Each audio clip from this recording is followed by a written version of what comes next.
రాత్రి సమయంలో గర్భగుడి నుంచి బయటికి వచ్చే అమ్మవారి ఆలయం గురించి తెలుసుకుందాం.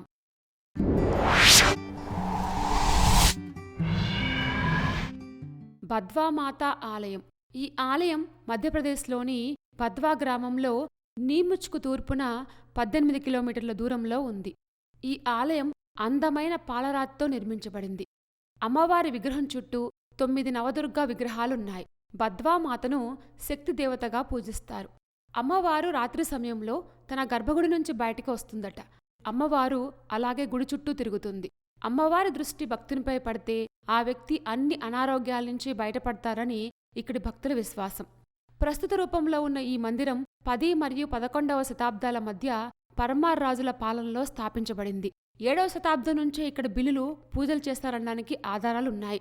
ఆలయంలో పూజింపబడుతున్న ప్రస్తుత అమ్మవారి మూర్తి 15వ శతాబ్దంలో స్థాపించబడింది.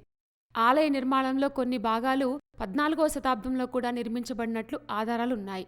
ఇక్కడ అమ్మవారి యొక్క అసలు మూర్తి అష్టభుజ మహాసరస్వతీదేవి.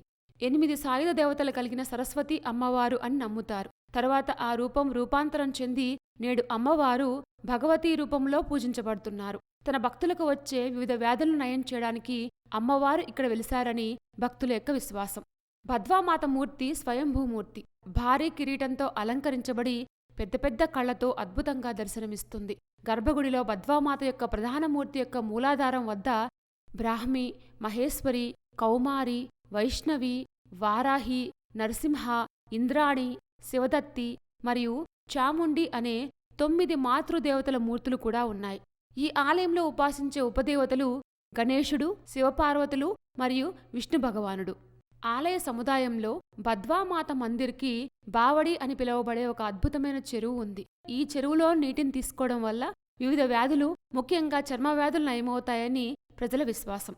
చెరువులోని నీటిని ఉపయోగించి వేలాది మంది భక్తులు స్నానాలు చేయడంతో వారి యొక్క రోగాలు పూర్తిగా నయమయ్యాయి. ఈ అద్భుత చెరువు కారణంగా ఈ ఆలయాన్ని ఆరోగ్య తీర్థం అని కూడా పిలుస్తారు. ఆలయానికి ఎడం వైపున పవిత్ర చెరువు ఉంది. భక్తులు ఈ నీటిలో పుణ్యస్నానాలు చేస్తారు. ఈ ఆలయంలో ఆదివారం అత్యంత ముఖ్యమైన రోజు.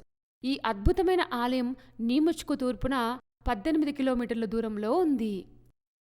అనారోగ్య సమస్యల నుంచి కాపాడే బద్వామాత ఆలయం చాలా ఇంట్రెస్టింగ్గా ఉంది కదూ. ఇలాంటి మరిన్ని విశేషాల కోసం మా ఛానల్ సబ్స్క్రైబ్ చేసుకోండి.